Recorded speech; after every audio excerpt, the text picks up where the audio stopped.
Assalamualaikum warahmatullahi wabarakatuh. Salam guru penggerak.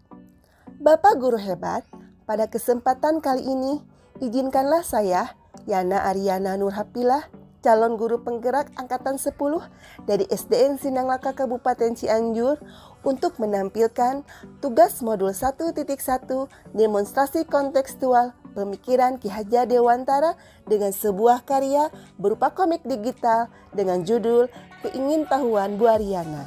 Selamat menyaksikan. Assalamualaikum, Bu Aryana. Wah, pagi-pagi sudah ada di sekolah. Pak Leo. Iya dong, saya kan guru teladan. Ngomong-ngomong, Bapak lihat nggak yang dilakukan Bu Silvi waktu mengajar kemarin? Emangnya kenapa, Bu? Ada apa dengan Bu Silvi? Itu loh Pak, Bu Silvi tidak memberikan hukuman kepada anak-anak yang tidak mengerjakan tugas. Masa sih, Bu? Iya loh Pak, Bu Silvi hanya memberi nasihat. Lalu anak-anak diperbolehkan untuk belajar lagi. Padahal nanti bisa jadi kebiasaan. Pada umumnya kan, bagi anak-anak yang melanggar aturan harus diberi hukuman. Misalnya, disuruh lari keliling lapangan, disuruh push up, atau bahkan dikasih tugas lagi yang banyak. Sepertinya ada yang tidak beres nih dengan Bu Silvi. Kalau anak-anak nggak diberi hukuman, nanti jadi kebiasaan dan akan terulang lagi. Mereka tidak akan kapok. Assalamualaikum. Pak Leo, Bu Aryana, lagi pada ngobrol apa? Kelihatannya seru nih. Waalaikumsalam. Begini Bu Silvi, Bu Aryana tadi sedang bercerita bahwa kemarin Bu Silvi tidak memberi hukuman pada anak yang tidak mengerjakan tugas. Malah Bu Silvi menyuruh anak-anak agar kembali ikut pembelajaran. Kenapa Ibu nggak memberi mereka hukuman? Nanti mereka akan jadi kebiasaan loh, Bu. Oh itu, hehehe. Baik, akan saya jelaskan kenapa kemarin saya tidak memberi hukuman pada murid yang tidak mengerjakan tugas. Iya Bu Silvi, padahal kan anak-anak harus diberi hukuman kalau mereka melakukan kesalahan, supaya mereka tidak mengulanginya lagi. Bu Aryana, Pak Leo, saya akan bercerita sedikit ya. Ketika saya sekolah dulu, saya pernah dihukum loh. Berdiri di depan kelas dengan kedua tangan memegang telinga. Karena waktu itu saya lupa mengerjakan PR matematika. Waktu itu saya jadi bahan ejekan teman-teman sekelas. Duh, saya malu sekali. Mereka tertawa. Apa hubungannya dengan sekarang? Bu Silvi kan sudah menjadi guru sekarang. Menurut saya, alangkah baiknya kita ganti hukuman dengan konsekuensi. Jangan menghukum siswa dengan hal-hal yang tidak relevan dengan perbuatan yang dilakukan. Karena hal itu bisa memunculkan rasa yang tidak baik dalam diri anak. Misalnya, timbulnya rasa benci dan balas dendam. Nah, alangkah baiknya kita ganti itu dengan konsekuensi. Misalnya, murid tidak mengerjakan tugas, konsekuensinya dia ketinggalan pelajaran karena harus mengerjakan kewajibannya mengerjakan tugas. Nanti dia bisa mengejar ketinggalan materi pelajaran dengan tidak ikut istirahat. Oh, begitu Bu. Benar juga ya yang dikatakan Bu Silvi. Benar Pak, menurut pemikiran Ki Hajar Dewantara, pendidikan itu harus berpihak pada murid. Terus, bagaimana korelasinya dengan pemikiran Ki Hajar Dewantara seperti yang telah Ibu sebutkan tadi? Saya masih bingung, Bu, dan tidak mengerti. Begini Bu Aryana, hendaknya kita sebagai pendidik harus bisa menuntun anak didik kita dengan budi pekerti yang baik. Jika anak dididik dengan kekerasan, maka yang terjadi adalah dia akan menjadi pemarah, pembangkang, bahkan nanti bisa jadi pembenci. Nah, karakter-karakter buruk yang seharusnya kita samarkan jadinya akan muncul ketika mereka dididik tidak sesuai dengan kodratnya. Saya sangat setuju dengan Ibu. Mari kita gaungkan kata konsekuensi pada siswa yang melakukan pelanggaran di sekolah daripada harus memberi hukuman yang tidak relevan. Apalagi dengan menghukum siswa secara fisik, saya sangat tidak setuju sekali. Alangkah baiknya kita memberikan konsekuensi yang juga bisa mendidik siswa. Nah, luar biasa sekali Bu Sylvia telah membuka pikiran kami yang dari dulu masih berpikiran kalau menghukum anak lebih baik. Pikiran kami dari dulu masih terjajah ya dengan cara mengajar seperti zaman kolonial saja, hehehe. Benar sekali apa yang dikatakan Pak Leo. Wah, sangat luar biasa ya pemikiran Ki Hajar Dewantara. Saya sekarang jadi mengerti. Saya sudah terbuka nih hatinya. Tapi bukan terbuka buat Pak Leo ya. Terbuka pada pemikiran Ki Hajar Dewantara tersebut. Saya tidak akan lagi memberi hukuman fisik pada murid lagi. Janji deh, saya akan mendidik mereka dengan hati agar budi pekertinya dapat berkembang dengan baik. Bismillah ya, Pak Leo, Bu Ariana. Kita akan berusaha semaksimal mungkin memberikan pelayanan dan pengajaran yang baik untuk anak didik kita. Siap laksanakan. Semangat 45 nih. Hahaha. Baiklah Bu Silpi, Bu Ariana. Saya permisi dulu ya. Saya sudah punya janji sama anak-anak. Kalau hari ini kita akan membuat kesepakatan kelas.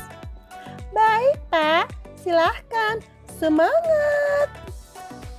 Bu Silpi, boleh nggak saya bertanya lagi? Boleh sekali, Bu. Apa yang bisa saya bantu? Kemarin kan saya melihat Ibu mengajar.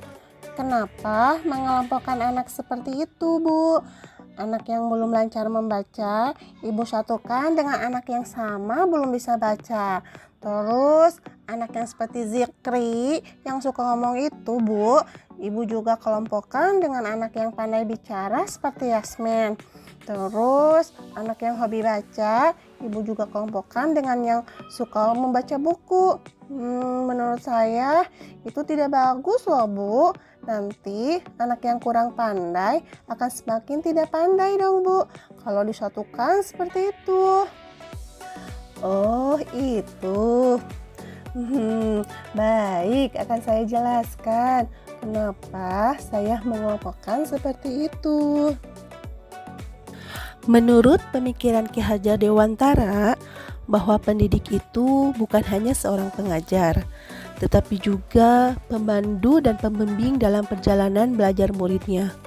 Filosofi menuntun bukan sekedar transfer pengetahuan, tetapi lebih pada membentuk karakter dan membantu murid mengembangkan potensi maksimal mereka. Ki Hajar Dewantara juga menjelaskan bahwa kita sebagai pendidik selayaknya lah mendidik anak sesuai dengan kodratnya, baik itu kodrat alam maupun kodrat zaman. Kodrat alam di sini berkaitan dengan sifat dan bentuk, sedangkan kodrat zaman berkaitan dengan isi dan irama. Hal ini dimaksudkan bahwa masing-masing anak memiliki karakter yang berbeda-beda. Dalam satu kelas tidak bisa kita berikan perlakuan yang sama. Maka dari itu, kemarin saya mengelompokkan anak berdasarkan gaya belajar mereka dan juga berdasarkan kebutuhan apa yang mereka butuhkan dalam pembelajaran. Udah capek, Bu, ngajar seperti itu. Kita jadi harus mengajar mereka dengan cara yang berbeda-beda. Mengajar secara klasikal bukannya akan lebih memudahkan kita agar kita nggak capek. Saya bisa pusing nih. Begini Bu Ariana, di sini saya menerapkan pembelajaran berdiferensiasi. Hal ini sesuai dengan keberpihakan saya kepada murid.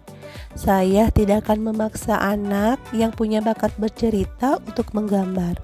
Lalu, kenapa saya mengelompokkan anak yang belum belajar membaca? Supaya memudahkan mereka mendapatkan bimbingan yang lebih dari saya. Jadi, tujuan saya mengelompokkan murid sesuai dengan gaya belajarnya itu supaya anak dapat berekspresi secara mendalam terhadap materi yang disampaikan sesuai dengan bakat dan potensi yang dimilikinya dan juga sesuai dengan kodrat alamnya. Sekarang saya mengerti, Bu. Pendidikan itu harus sesuai dengan kodrat alam dan zaman. Juga kita sebagai pendidik harus bisa menuntun untuk membentuk karakter baik pada anak. Terima kasih ya Bu, sudah mau menjelaskan dan memberikan pencerahan kepada saya mengenai pemikiran-pemikiran Ki Hajar Dewantara dalam pembelajaran. Saya juga ingin menerapkannya di dalam kelas saya. Lalu, ada nggak Bu kesulitan atau tantangan yang Ibu hadapi ketika mengajar? Tantangannya yang saya hadapi adalah saya kesulitan mendeteksi gaya belajar murid saya karena mereka belum memahami dan menyadari potensi yang mereka miliki. Mereka biasanya ikut-ikutan temannya. Selain itu, tantangan lain yang saya hadapi adalah terkadang saya suka kerepotan saat melakukan penilaian dengan tugas yang berbeda-beda di setiap kelompok. Apalagi bagi kelompok yang belum lancar membaca, saya perlu banyak waktu dalam menuntun mereka dalam pembelajaran. Lalu, apa solusi untuk mengatasi semua itu, Bu? Wah, sungguh mati aku jadi penasaran, Bu. Hehehe. Saya biasanya meredam emosi-emosi saya untuk lebih bersabar dalam menuntun anak untuk mengetahui bakat dan minatnya. Ya, walaupun itu memang tidak mudah, tapi saya yakin pasti saya bisa. Intinya di sini saya harus disiplin, telaten, dan mengaplikasikan trilogi pendidikan Ki Hajar Dewantara. Apa, Bu? Trilogi pendidikan Ki Hajar Dewantara? Itu istilah apa lagi, Bu? Baik Bu, akan saya jelaskan lagi ya. Trilogi pendidikan Ki Hajar Dewantara berisi Ing Ngarsa Sung Tulodo, Ing Madya Mangun Karsa, Tutwuri Handayani. Yang artinya Ing Ngarsa Sung Tulodo artinya di depan. Guru seharusnya memberi contoh. Ing Madya Mangun Karsa artinya di tengah. Guru harus selalu memotivasi murid. Dan Tutwuri Handayani yang artinya di belakang. Guru mendorong kreativitas dengan memberikan kekuatan. Masya Allah, luar biasa, hebat sekali. Terima kasih ya Bu, banyak sekali pelajaran yang saya dapatkan. Bu Silvi sudah memberikan pencerahan kepada saya, membuka pikiran saya hari ini. Sama-sama Bu Ariana.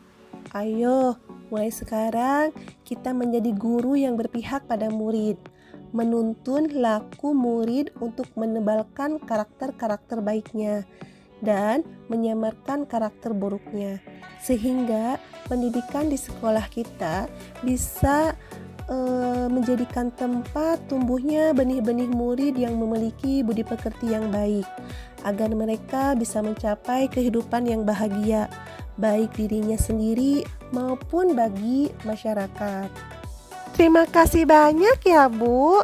Baiklah, saya permisi dulu ke kelas. Semoga saya bisa mulai menerapkannya di dalam kelas saya.